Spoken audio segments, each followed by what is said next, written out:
All right, now once we've chosen our company, in my case Verizon, what we need to do is to get some data about the price at the end of the quarters and quarterly earnings per share for a number of other quarters too. So what I've put in front of you is a table. You don't have to put a table in a Google Doc like this. You can just put it on a piece of paper. But I'm going to have to fill out this table, and my ultimate goal is to get the P to E ratio right here. So in the third quarter, second quarter, first quarter, and the end of the fourth quarter in 2013. To do that, I'm going to need to collect everything here in yellow. And all of this will be referenced against time. And I'm starting time here on January 1st, 2013. So at the end of the first quarter, that's March 31st, I'm going to call that 0.25 years since the beginning of the year. At quarter two, that's the end of June, so that's going to be 0.5 years since the end of it. Quarter three, that's the end of September, so that'll be 0.75. And then the end of quarter four is the end of the year. So that's 1 year since 1/1/2013. And I can continue putting in the rest of these numbers. So that's pretty easy. Of the numbers, the quarterly earnings are the ones that are kind of difficult to find. Typically on financial websites, you can find the most recent quarterly earnings. And if I go up here to the Google page for Verizon, if I look up here where it says EPS, that's the annual earnings per share. But I need it by a quarterly, and I need it for a lot of different times.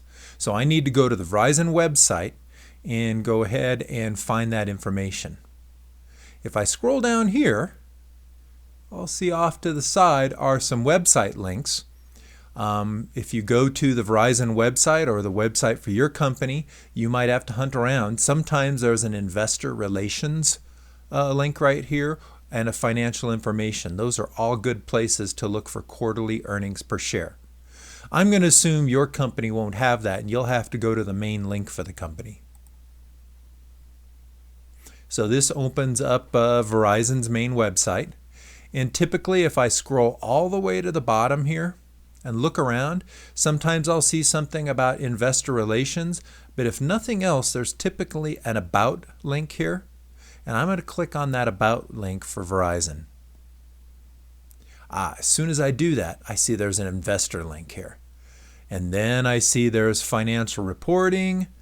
Oh, and quarterly reports. That's exactly what I want. So let me click on that.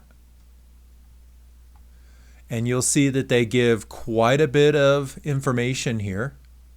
So I'm going to go to the third quarter of 2014.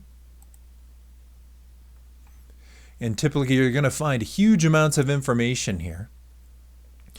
But for Verizon, this quarterly bulletin is probably going to be pretty good.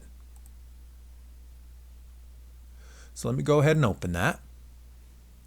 And this is usually a glossy brochure. And if I scroll through it a little bit, they're going to give some information here. You may find the earnings per share here. What's this down here? Let me zoom into that a little bit.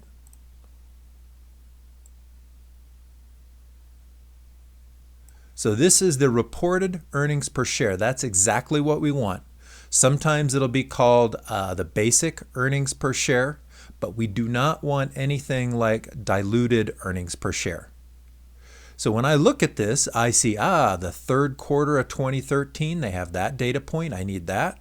The second quarter data point, and they also have the third quarter for 2014.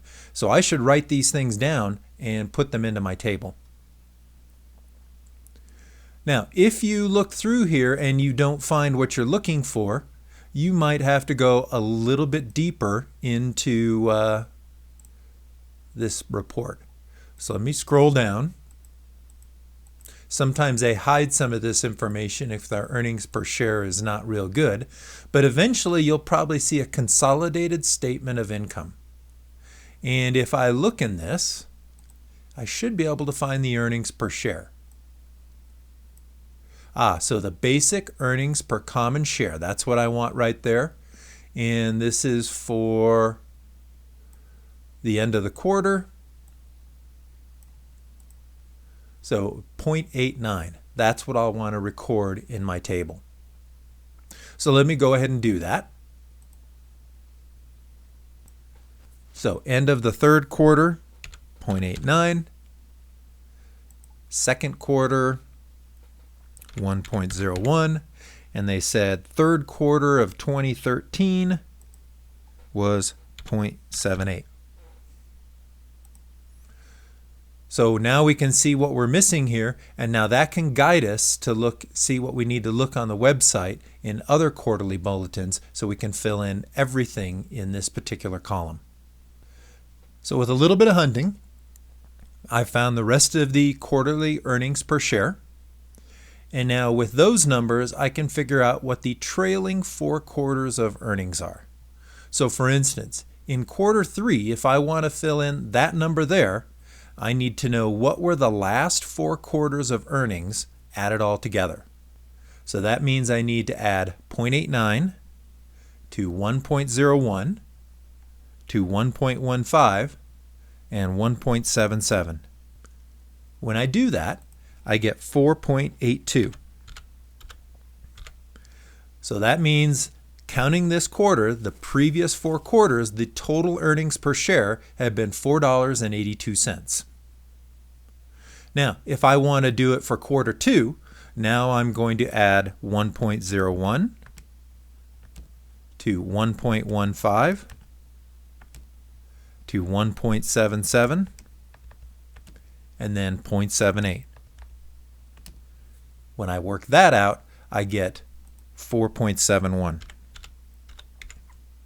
So I'll continue doing this process to get all the different earnings per share. So if I were to add these 4 right here, that would give me 4.48.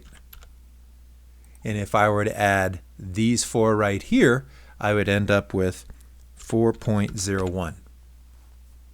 So over time, I can see that the trailing 4 quarters of earnings have been getting larger and larger.